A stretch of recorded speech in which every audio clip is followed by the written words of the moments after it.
बहुत बहुत स्वागत आप सभी का आपके अपने चैनल प्रिंस लर्निंग सेंटर में। और आज की इस वीडियो में हम बात करने वाले हैं बीए सेकंड सेमेस्टर सोशोलॉजी के पेपर, जो कि 23 मई को डॉक्टर राम मनोहर लोहिया यूनिवर्सिटी में बीए सेकंड सेमेस्टर का पेपर लगा हुआ है सोशोलॉजी का, यानी कल सोशोलॉजी का पेपर है। तो आज की इस वीडियो में हम सोशोलॉजी के पेपर के लिए महत्वपूर्ण प्रश्न और आंसर लेके आए हैं, क्वेश्चन और आंसर लेके आए हैं। हमने हिंदी के क्वेश्चन आंसर लेकर आए थे, जिसमें से आपको कई सारे प्रश्न कल पेपर में आए थे। और आज के सोशोलॉजी वीडियो से आपको 23 मई यानी कल सोशोलॉजी के पेपर में बहुत सारे प्रश्न मिलने वाले हैं। तो वीडियो में लास्ट तक बने रहेगा। और चैनल पर नए तो चैनल को सब्सक्राइब कर वीडियो को अपने दोस्तों तक शेयर जरूर कीजिएगा। चलिए शुरू करते हैं। कौन कौन से प्रश्न हैं, इंपॉर्टेंट प्रश्न हैं, उनको आपको तैयार जरूर कर लेना है। सबसे पहले देखिए शॉर्ट आंसर। देखिए सेक्शन ए आपका होगा शॉर्ट आंसर का, जो लगभग 50 शब्दों में लिखना होता है। तो उनमें कौन कौन से प्रश्न हैं जो इम्पोर्टेंट हैं। तो सबसे पहला है आपका विलेज।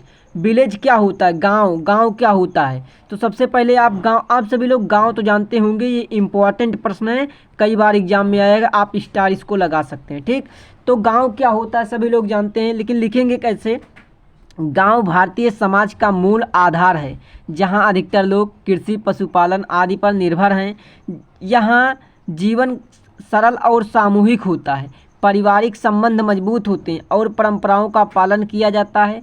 गांव में शिक्षा, स्वास्थ्य की सुविधाएं सीमित होती हैं। हाँ, वही गांव होता है जहाँ पर लोग कृषि, पशुपालन करते हैं। वहाँ पर जीवन सरल और सामूहिक होता है, लोग समूह में रहते हैं, पारिवारिक बंधन मजबूत होते हैं और वहाँ पर शिक्षा और स्वास्थ्य की सुविधाएं थोड़ा सीमित होती हैं शहर की अपेक्षा। तो वो गाँव कहलाता है। ठीक, इंपॉर्टेंट है, आपको तैयार जरूर कर लेना है। अगला प्रश्न है कि नगर, सिटी क्या कहलाती है, सिटी क्या कहते हैं। तो जैसे गांव होता है वैसे कुछ सिटी भी होती है। तो सिटी देखिए, एक नगर एक विकसित बस्ती होती है। गांव क्या होता है, विकसित कम होता है, लेकिन नगर एक विकसित बस्ती होती है, जहां लोगों को शिक्षा, रोजगार, स्वास्थ्य और अन्य सुविधाएं उपलब्ध होती हैं। यहाँ जीवन तेजी और जटिल होता है, लोगों में विभिन्न क्षेत्रों के आकार नगरों में बसते हैं, जिससे सांस्कृतिक विविधता देखने को मिलती है। तो सिटी क्या होता है, नगर क्या होता है, जहाँ पर लोगों को रोजगार, स्वास्थ्य और अन्य सुविधाएं उपलब्ध होती हैं। यहाँ विकसित बस्ती होती है और यहाँ पर शिक्षा, अस्पताल की सुविधाएं पर्याप्त मात्रा में उपलब्ध रहती हैं। ठीक, तो ये सिटी होता है। वेरी इंपॉर्टेंट है, वेरी इंपॉर्टेंट है, आप ये प्रश्न तैयार जरूर कर लेना कि नगर क्या होता है, नगर क्या होता है। अगला प्रश्न देखें तो जनजाति। वेरी इंपॉर्टेंट आप इसको कह सकते हैं, जनजाति, tribe. Tribe very important, VIMP लगा सकते हैं आप इस प्रश्न को, वेरी इंपॉर्टेंट प्रश्न है। चलिए जनजाति क्या होती है देखिए। जनजाति वे सामाजिक समूह हैं जो जंगलों, पहाड़ों और दूरस्थ क्षेत्रों में रहते हैं। वे पारंपरिक जीवन शैली, रीति रिवाज और भाषा को अपनाए रखते हैं। जनजातियों को शिक्षा, स्वास्थ्य और विकास से जोड़ने हेतु विशेष सरकारी योजनाएं चलाई जाती हैं। तो जनजाति होती हैं, तो जनजाति वे होती हैं जो जंगलों में, पहाड़ों पर, घनी आबादी में रहते हैं, जहाँ पर लोगों का आना जाना कम होता है, वहाँ पर जनजातियाँ रहती हैं, जंगलों में रहते हैं। और इनके विकास को जुड़ने हो तो सरकारी योजनाएं भी चलाई जा रही हैं कि इनको विकसित किया जाए। तो ये जनजातियाँ होती है। वेरी इंपॉर्टेंट क्वेश्चन है, क्योंकि वर्तमान समय में जनजातियों को सुधार करने के लिए सरकार द्वारा तमाम प्रकार की योजनाएं चलाई जा रही हैं, इसलिए जो है जनजाति जो है वेरी इंपॉर्टेंट प्रश्न है। उसके बाद आता है जाति। जाति क्या होती है, इसको भी आप वेरी इंपॉर्टेंट प्रश्न में कह सकते हैं। जाति, कास्ट क्या होती है। कास्ट जैसे कि EWS हो गया, OBC हो गया, जनरल हो गया, SC हो गया, ST हो गया, सब जो कास्टें होती हैं ये सब जात में आती हैं। तो इसलिए बहुत ही इंपॉर्टेंट प्रश्न है। तो जाति क्या है, एक सामाजिक व्यवस्था है जो जन्म पर आधारित होती है। यह व्यक्ति की सामाजिक स्थिति और पेशा और विवाह के विकल्प को निर्धारित करती है। आधुनिक भारत में जाति व्यवस्था कमज़ोर हो रही है, लेकिन जातीय भेदभाव अभी भी मौजूद है। जाति व्यवस्था तो कमज़ोर हो रही है, लेकिन जातीय भेदभाव आज भी है।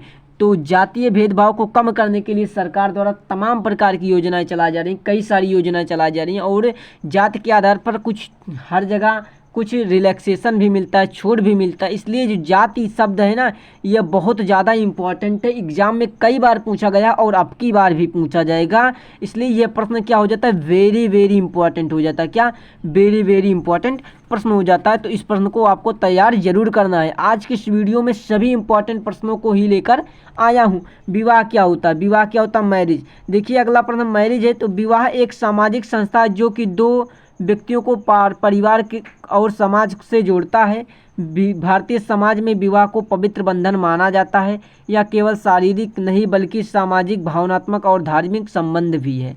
विवाह क्या होता है, दो व्यक्तियों को आपस में जोड़ना, व्यक्तियों के परिवार और समाज से जोड़ता है। भारतीयों को समाज में विवाह एक पवित्र बंधन माना जाता है। ठीक, यह केवल शारीरिक नहीं बल्कि सामाजिक, भावनात्मक, धार्मिक संबंध भी होता है। ठीक, अगला प्रश्न है कि संयुक्त परिवार, इंपॉर्टेंट क्वेश्चन है। संयुक्त परिवार क्या होता है, ज्वाइंट फैमिली क्या होती है। तो इंपॉर्टेंट प्रश्न है, आप इसको इंपॉर्टेंट प्रश्न है, तैयार जरूर करना है आपको। तो क्या है, संयुक्त परिवार वह होता है जिसमें माता पिता, बच्चे, दादा दादी सभी एक साथ रहते हैं और इसमें आय और खर्चा साझा होता है। या पारिवारिक सहयोग, सामूहिक निर्णय और सामाजिक सुरक्षा प्रदान करता है। शहरीकरण से यह प्रणाली कमजोर हो रही है। तो संयुक्त परिवार, जॉइंट फैमिली जो होती है, इसमें माता पिता, बच्चे, दादा दादी सभी एक साथ रहते हैं और यह सहयोग, सामूहिक निर्णय लेने में अच्छा होता है। लेकिन शहरीकरण होने के कारण यह प्रथा जो है, यह प्रणाली जो है अब धीरे धीरे समाप्त हो रही है। इसलिए ये इम्पॉर्टेंट है क्योंकि इसका समापन हो रहा है। इस जॉइंट फैमिली का अब धीरे धीरे समापन की ओर जा रही है। बहुत कम देखने को मिलती है जॉइंट फैमिली। तो इसलिए यह प्रश्न क्या है, वेरी इंपॉर्टेंट आप कह सकते हैं। नहीं तो इम्पॉर्टेंट तो है ही, आपको तैयार करके ही जाना है। ठीक, आएगा एग्जाम में। ठीक, अगली है कि पिछड़ी जाति, बैकवर्ड, वेरी इंपॉर्टेंट क्वेश्चन है। क्या, पिछड़ी जाति, बैकवर्ड, वेरी इंपॉर्टेंट आप कह सकते हैं कि VVIMP क्वेश्चन है। ठीक, VVIMP क्वेश्चन है तो आपको इसको तैयार हर हाल में कर लेना है। क्या, पिछड़ी जाति क्या होती है। देखिए, पिछड़ी जातियाँ सामाजिक, शैक्षणिक और आर्थिक दृष्टि से पिछड़े वर्ग में आती हैं। सरकार इन्हें आरक्षण और विशेष योजनाओं के माध्यम से मुख्य धारा में लाने का प्रयास करती है। इनकी उन्नति के लिए शिक्षा और रोजगार आवश्यक है।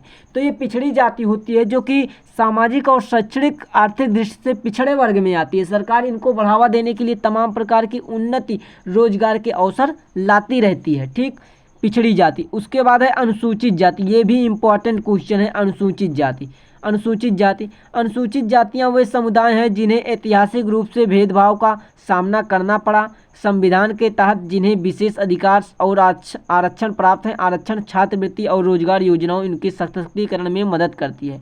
तो अनुसूचित जाति, अनुसूचित जाति देखिए, जब संविधान बना तो ये संविधान के तहत इनको विशेष अधिकार प्राप्त किया गया, जैसे कि छात्रवृत्ति, रोजगार योजनाओं में सशक्तिकरण में इनको मदद मिलती है।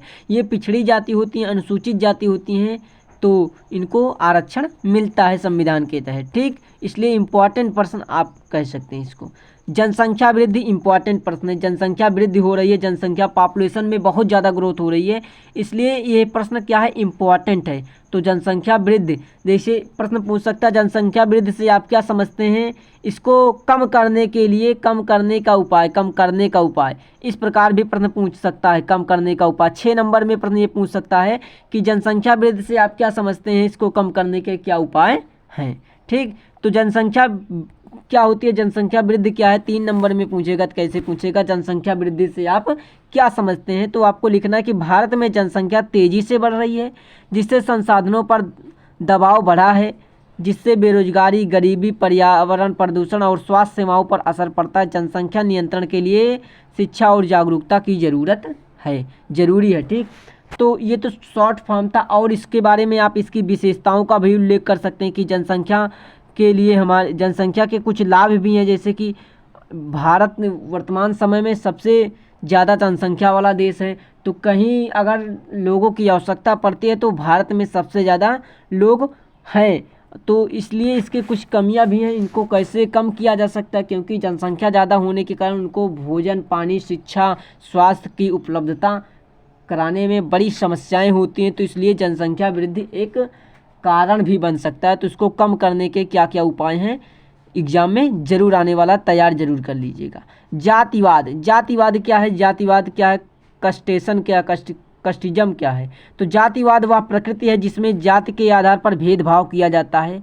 यह समाज में असमानता, शोषण और विभाजन को जन्म देता है। भारत में जातिवाद को समाप्त करने के लिए शिक्षा, कानून और सामाजिक जागरूकता की आवश्यक है। जातिवाद इंपॉर्टेंट क्वेश्चन है, आपको तैयार करके ही जाना है, पेपर में आपको छपा मिलने वाला है। तो जातिवाद क्या होता है, तो ये 10 क्वेश्चन हमने शॉर्ट बताए, 10 क्वेश्चन हमने शॉर्ट के बताए और 10 क्या हैं, इंपॉर्टेंट क्वेश्चन है, जिसमें से कुछ क्वेश्चन क्या है VVIMP भी हैं, जो कि वेरी इंपॉर्टेंट है। हमने जिन क्वेश्चनों को वेरी इंपॉर्टेंट बताया, जिन क्वेश्चनों को इंपॉर्टेंट बताया, सभी को आपको तैयार कर लेना है, कल आपको एग्जाम में देखने को मिलने वाले हैं। चलिए अगला आता है सेक्शन बी। सेक्शन बी आता है जो कि आपका 6 नंबर में पूछता है, 6 मार्क में, 6 मार्क का होता है, मार्क्स का, ठीक, 6 मार्क्स का होता है और वेरी इंपॉर्टेंट प्रश्न है। तो क्या है, आइए देखते हैं। तो पहला प्रश्न जो है 6 नंबर का है, भारतीय ग्रामीण जीवन की आधारभूत विशेषताओं का वर्णन कीजिए। भारतीय ग्रामीण, अभी आप सभी लोगों ने देखा कि शॉर्ट में क्या था, गांव आया था। गांव क्या है, गांव ग्रामीण, तो गांव ग्रामीण हो गया, ठीक। तो भारतीय ग्रामीण जीवन की आधारभूत विशेषताओं का वर्णन कीजिए। तो क्या है, देखिए, भारतीय ग्रामीण जीवन की आधारभूत विशेषताएं इसकी सादगी, परंपरागतता और कृषि पर आधारित जीवन शैली में निहित है। गांवों में अधिकतर लोग कृषि, पशुपालन या हस्तशिल्प पर निर्भर होते हैं। जीवन अपेक्षाकृत धीमा, शांत और सामूहिक होता है। लोग एक दूसरे की मदद करते हैं और सामाजिक एकता अधिक होती है। ग्रामीण समाज में रीति रिवाज, मान्यताएं और परंपराएं गहरे रूप से जुड़ी होती हैं। विवाह, त्यौहार, मेले और धार्मिक आयोजनों का विशेष महत्व होता है। शिक्षा और स्वास्थ्य की सेवाएं अक्सर सीमित होती हैं, ठीक। तो गांव जो होता है वहाँ पर जो हर चीज़ें होती हैं बड़े अच्छे तरीके से होती हैं। त्यौहार, विवाह, ये सभी एक धार्मिक आयोजन के तहत तरह महत्व दिया जाता है। और वहाँ पर क्या होता है, स्वास्थ्य शिक्षा की सीमित उपलब्धता होती है, जिससे विकास की गति धीमी होती है। गाँवों में क्या होता है, ग्रामीण इलाकों में क्या होता है, विकास, डेवलपमेंट बड़ा धीरे से होता है, क्योंकि धीरे धीरे होता है वहाँ पर, क्योंकि सुविधाएं की कमी होती हैं। आधुनिकता और प्रौद्योगिकी धीरे धीरे गाँवों तक पहुँचती हैं। आधुनिक सुविधाएं जो हैं वो गाँवों में बहुत देर पहुँचती हैं, बहुत लेट हो जाता है उनको पहुँचने में, जिससे जीवन शैली में बदलाव हो रहा है। सरकार भी ग्रामीण विकास हेतु योजनाएं चला रही हैं, जैसे कि प्रधानमंत्री ग्राम सड़क योजना, स्वच्छ भारत मिशन आदि। कुल मिलाकर ग्रामीण जीवन भारत की सांस्कृतिक और सामाजिक विरासत को दर्शाता है। तो ग्रामीण जीवन जो है भारत की वह झलक दर्शाता है जो कि एक सांस्कृतिक विरासत है। तो ग्रामीण का जीवन में, भारतीय ग्रामीण जीवन की आधारभूत विशेषताएं, बहुत सारी विशेषताएं, आप कुछ सारी विशेषताएं तो और जानते होंगे। तो इस प्रकार आपको विशेषताओं को उसको उल्लेख करते हुए लिखना है, ठीक। जैसे कि एग्जाम में इस प्रकार भी पूछ सकता है कि ग्रामीण से आप क्या समझते हैं या गांव से आप क्या समझते हैं, इसकी आधारभूत विशेषताओं का उल्लेख कीजिए। तो वही प्रश्न है, यही सेम टू सेम आप लिख सकते हैं वहाँ पर, ठीक। अगला प्रश्न देखें तो अगला प्रश्न जो है इंपॉर्टेंट है, वो क्या है, ग्राम नगर संपर्क की अवधारणा का विवेचना कीजिए। ग्राम नगर संपर्क, तो ग्राम नगर संपर्क क्या होता है, इंपॉर्टेंट प्रश्न है, आपको रीड कर लेना, तैयार कर लेना। आइए देखते हैं कैसे लिखना है आपको इसको। तो देखिए, ग्राम और नगर एक दूसरे से विभिन्न सामाजिक, आर्थिक और सांस्कृतिक रूप से जुड़े होते हैं। ग्राम नगर संपर्क का अर्थ है ग्रामीण और शहरी क्षेत्रों के बीच परस्पर निर्भरता। गांव शहरों व खद्यानों, कच्चा माल और श्रमिक प्रदान करते हैं, जबकि नगर गांवों को उत्पादित वस्तुएं और आधुनिक तकनीक उपलब्ध करते हैं। गांव क्या है, उनको काम करने के लिए मजदूर प्राप्त करते हैं, वे काम करते हैं। लेकिन शहर जो होता है, शहरी लोग जो होते हैं आधुनिक तकनीकों उपलब्ध कराने का कार्य करते हैं। शिक्षा, चिकित्सा, बैंकिंग और संचार सेवाएं भी नगरों से गांवों तक पहुंचती हैं। ग्रामीण क्षेत्रों में शहरों की ओर रोजगार की तलाश में पलायन होता है, जिससे दोनों क्षेत्रों के बीच संबंध मजबूत होते हैं। दूसरी ओर शहरीकरण का प्रभाव गांवों की जीवन शैली, सांस्कृतिक और सोच पर भी पड़ता है। ग्राम नगर संपर्क ग्रामीण विकास में सहायक है, लेकिन इसके साथ साथ असमानता, सांस्कृतिक विघटन और सामाजिक तनाव जैसे दुष्प्रभाव भी सामने आते हैं। सरकार को चाहिए कि संतुलित क्षेत्रीय विकास को बढ़ावा दे। तो देखिए, गांव और शहर में जो संबंध होता है, गांव के लोग क्या करते हैं, शहर कमाने के लिए, काम करने के लिए जाते हैं, और शहर के लोग क्या होते हैं, गाँवों में शहर के माध्यम से शिक्षा, स्वास्थ्य और तकनीकी यंत्रों का संपर्क पहुंचाया जाता है, गाँवों में ये डेवलप किया जाता है, पहुंचाया जाता है। तो गांव और नगरों में ये संपर्क होता है। अगला very important, very very important VVIMP आप प्रश्न कह सकते हैं। तो VVIMP प्रश्न कौन सा है? भारतीय महिलाओं की प्रमुख समस्याओं का वर्णन कीजिए। भारत में महिलाओं की कौन कौन सी समस्याएं हैं, उनका वर्णन कीजिए। इस प्रकार प्रश्न भी आ सकता है, भारतीय महिलाओं का क्या योगदान है, भारत में महिलाओं का क्या योगदान है, स्पष्ट कीजिए। तो इस प्रकार का भी प्रश्न पूछ सकता है। तो भारतीय महिलाओं की क्या क्या समस्याएं हैं, तो उनको आइए देखते हैं। पहले देखिए, भारतीय महिलाओं को आज भी क्या है, भारतीय महिलाओं को आज भी कई समस्याएं, सामाजिक, आर्थिक और सांस्कृतिक समस्याओं का सामना करना पड़ता है।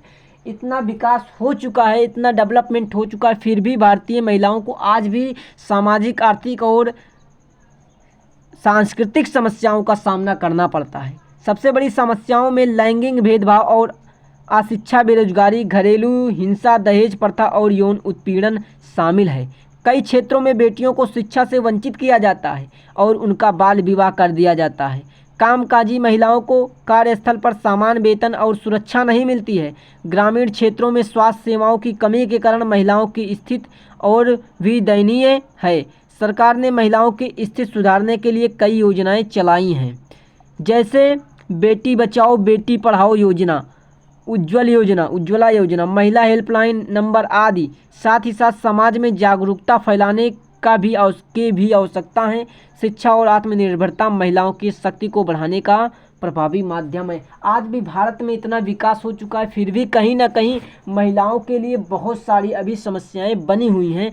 तो महिलाओं के लिए बहुत सारी समस्याएं हैं, तो जितनी समस्याएं हैं आप यहाँ पर लिख सकते हैं, और उनकी विशेषताएं क्या हैं, विशेषताओं को भी आप यहाँ पर बता सकते हैं। अगला इम्पॉर्टेंट प्रश्न है कि भारतीय जनजाति की प्रमुख समस्याएं क्या हैं, समाधान का वर्णन कीजिए। देखिए, भारतीय जनजाति क्या होती हैं, 3 नंबर में पूछ सकता है। जनजातियों से आप क्या समझते हैं, इनके समस्याएं क्या हैं, और लांग में भी पूछ सकता है कि जनजातियों की प्रमुख समस्याएं को, इनको समाप्त कैसे किया जा सकता है, स्पष्ट रूप से वर्णन कीजिए। ठीक, तो आइए यहाँ पर प्रश्न पूछा गया है कि भारतीय जनजाति की प्रमुख समस्याएं और समाधान का वर्णन कीजिए। उनकी समस्याएं क्या और उनका समाधान कैसे किया जा सकता है, वर्णन करना है। तो देखिए, भारतीय जनजाति भारत के दूर दराज और वनों में निवास करने वाले समुदाय हैं। उनकी प्रमुख समस्याएं में शिक्षा की कमी, बेरोजगारी, स्वास्थ्य सुविधाओं की अनुपलब्धता, विस्थापन, भूमि अधिकारों का हनन और शोषण शामिल है। कई बार विकास योजनाओं के कारण जनजातियों को अपने स्थान से विस्थापित होना पड़ता है। इनका पारिवारिक जीवन खतरे में पड़ जाता है। सरकार ने अनुसूचित जनजातियों को आरक्षण, छात्रवृत्ति, आदिवासी योजनाएं और विशेष अधिकार देकर उन्हें सशक्त बनाने का प्रयास किया है। वन अधिकार अधिनियम जैसे कानूनों के माध्यम से उनके भूमि अधिकारों की रक्षा की जा रही है।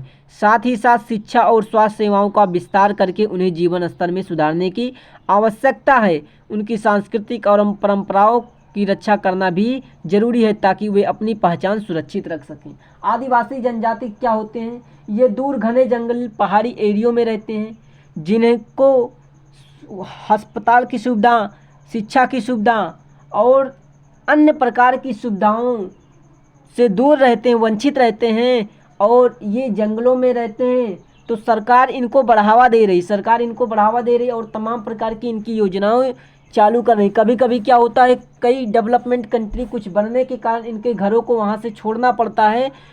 तो इन सभी योजनाओं के तहत सरकार इनको बढ़ावा दे रही है, ताकि ये अपने विकास को बढ़ा सके, इनका भी विकास हो सके। और अगला वेरी वेरी इंपॉर्टेंट प्रश्न की बात करें, VVIMP क्वेश्चन है। तो VVIMP क्वेश्चन क्या है, भारत में जातिवाद पर एक निबंध लिखिए। बहुत इंपॉर्टेंट है, इस तरह प्रश्न पूछ सकता है, जातिवाद से आप क्या समझते हैं। 3 नंबर में पूछेगा तो आपसे पूछेगा जातिवाद से क्या समझते हैं, जातिवाद की विशेषताएं लिखिए।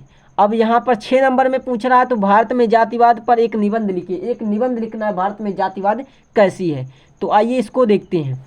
तो देखिए, भारत में जातिवाद पर एक निबंध। जातिवाद भारत की एक गंभीर सामाजिक समस्या है। जातिवाद क्या है, भारत की एक गंभीर और सामाजिक समस्या है जो समाज को विभाजित करता है। यह व्यवस्था व्यक्ति को उसकी जन्मजात जाति के आधार पर ऊंच नीच, अधिकार और अवसर निर्धारित करती है। जातिवाद के कारण सामाजिक असमानता, भेदभाव और संघर्ष उत्पन्न होते हैं। शिक्षा, विवाह, राजनीति और रोजगार में जातिवाद भेदभाव भी आज भी देखने को मिलते हैं। दलितों और पिछड़ी जातियों की सदियों से शोषण और अपमान का सामना करना पड़ा है। दलित और पिछड़े वर्ग को सदियों से उनका शोषण किया जा रहा और उनको अपमान का सामना करना पड़ता, शोषण का सामना करना पड़ता है। भारतीय संविधान ने समानता का अधिकार, छुआछूत की समाप्ति और आरक्षण जैसे उपाय प्रदान किए हैं।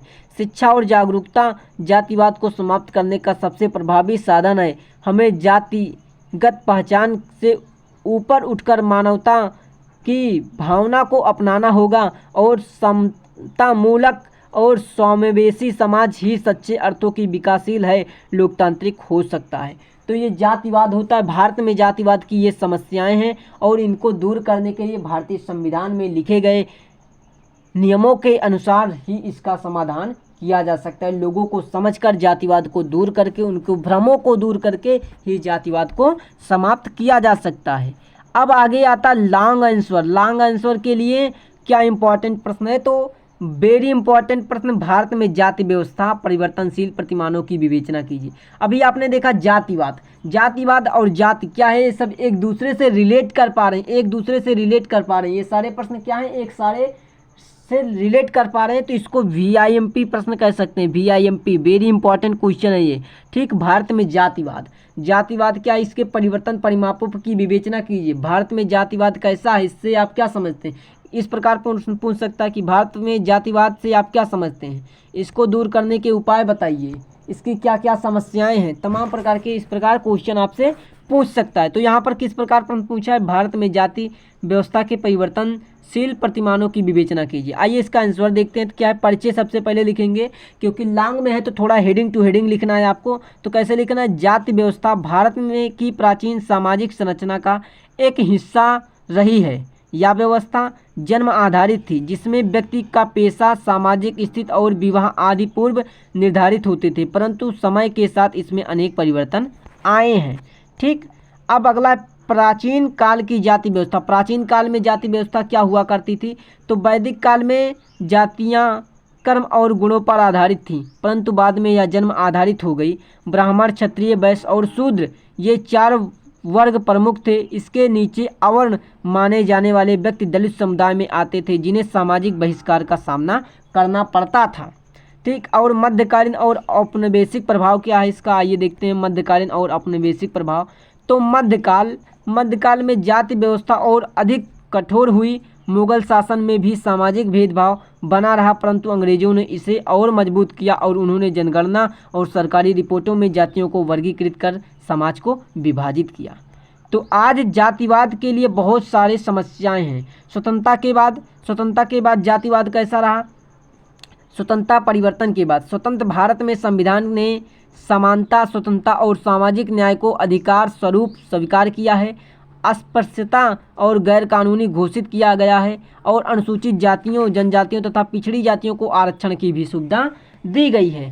शिक्षा और शहरीकरण का क्या प्रभाव पड़ा, शिक्षा और शहरीकरण के प्रभाव की बात करें तो शिक्षा रोजगार के नए अवसर और शहरीकरण ने जाति व्यवस्था को कमजोर किया है।